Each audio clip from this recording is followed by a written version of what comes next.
Hey, what is going on, guys? So we're back in Marvel Contest of Champions after the big post 12.0 patch Fiasco. I haven't posted up a big video explaining all my thoughts, going through everything, because if anyone's been watching my videos and they are up to date with the kind of Marvel Contest of Champions community, you probably know who Seaton is, you probably are subscribed to him, and you probably have seen any of his few either videos or streams regarding this patch. And if you want to know my thoughts in regards to this patch, you just have to watch any of his videos. I fully stand with all of his opinions, and I fully stand with hashtag boycott MCOC, but I only agree with it all if we're going to be almost not professional, because we're not working for the game or anything. We don't have to be fully professional, but like if we could just kind of deal with it in the best way we can, I'm all for it. So that means not reviewing, kind of going onto the App Store and just spewing kind of hatred at them, but like kind of criticizing the update in the best way we can to get our points across in the best way. Because if you just go onto it and say, oh, I hate this update, this is terrible, but don't explain why you do, then it doesn't put your point across in the best way.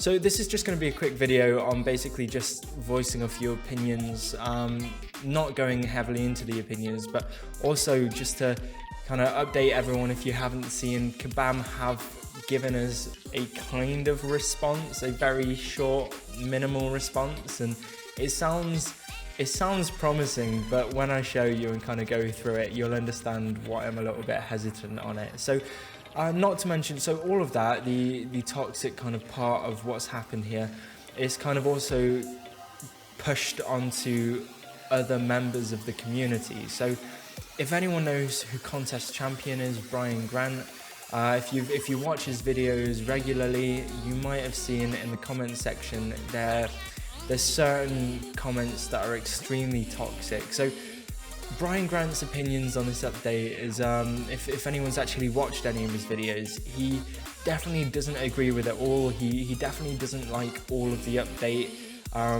but he thinks that a lot of the update is all right. I mean, just watch his videos. He goes into it more.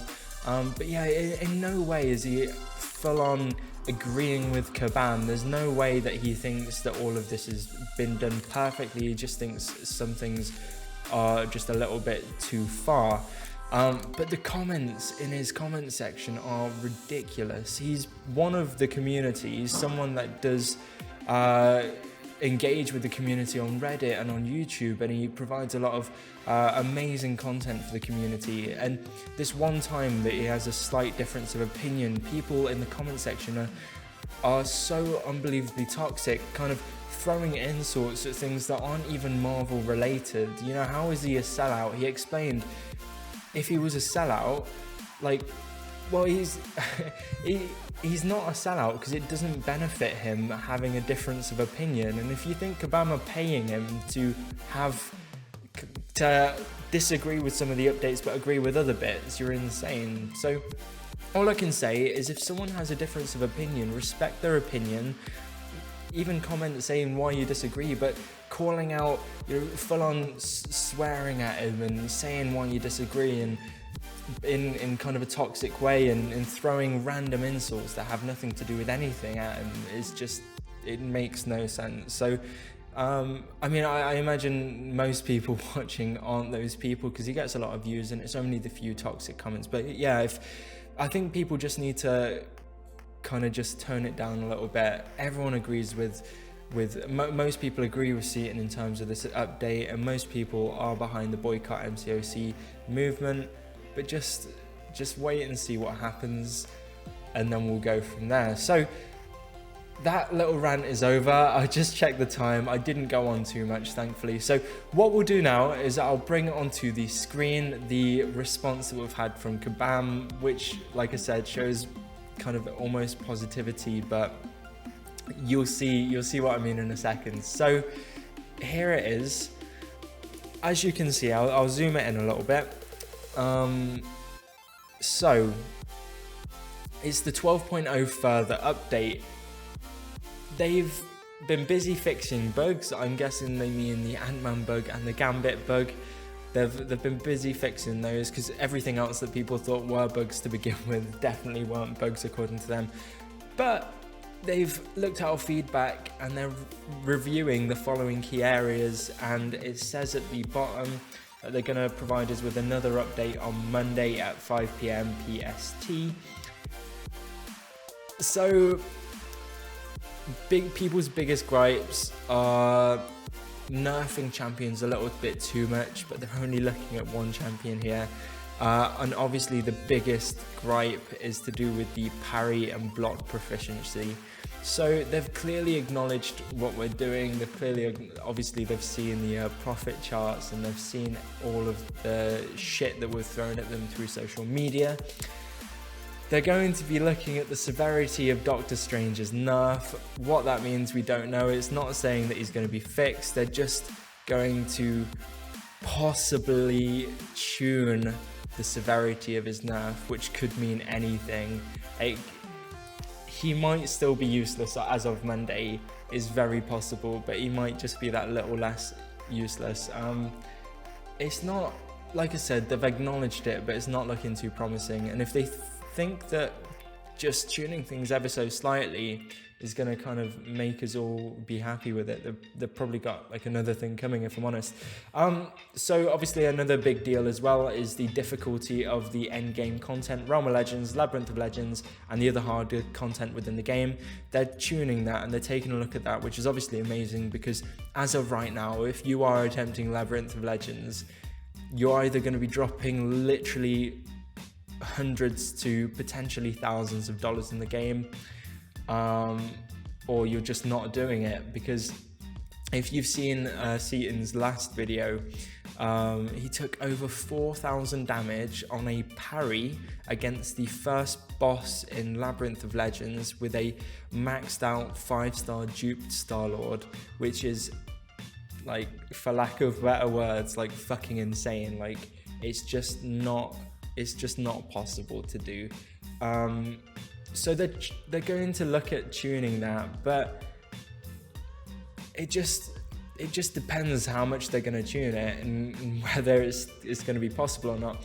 And then the biggest issue, I'd say it's on par with the end game content, is looking to tune the damage players are taking while parrying. This doesn't say anything about block proficiency, but if they can just take parrying back to how it was before, I'll be happy, because then it's just a case of being a little bit better at the game, and as they've been saying, adapting to the new update. But if you can get around the block proficiency issues with parrying, and parrying's how it was before, it's not going to be too bad. I can deal with that. I'd officially be okay with the update. So what doesn't sound promising when it comes to this is they're going to review the extent of damage players are taking while parrying. So it's not saying that they're going to take parrying back to how it was before. It's not confirming anything. They're just going to review it, and they're probably going to change it. But do I think it's going to go back to how it is before? I don't think it will. And if they don't review it and tune it to a certain standard, it's still going to piss people off, because it's still going to look like a massive money grab. No one thought that parrying was OP or anything like that before, and it wasn't said in the patch notes beforehand that this was going to be affected in any way. So it doesn't seem like there was any good reason in changing this. So I think that's just why everyone was a little bit confused. Everyone was kind of had skepticism before the update came in, and then there was just so much extra that wasn't told prior to it updating. And there's also obviously the issue of challenger rating as well, which they haven't covered at all here. But as you can see, they are listening up to a point, and they're taking a look and reviewing.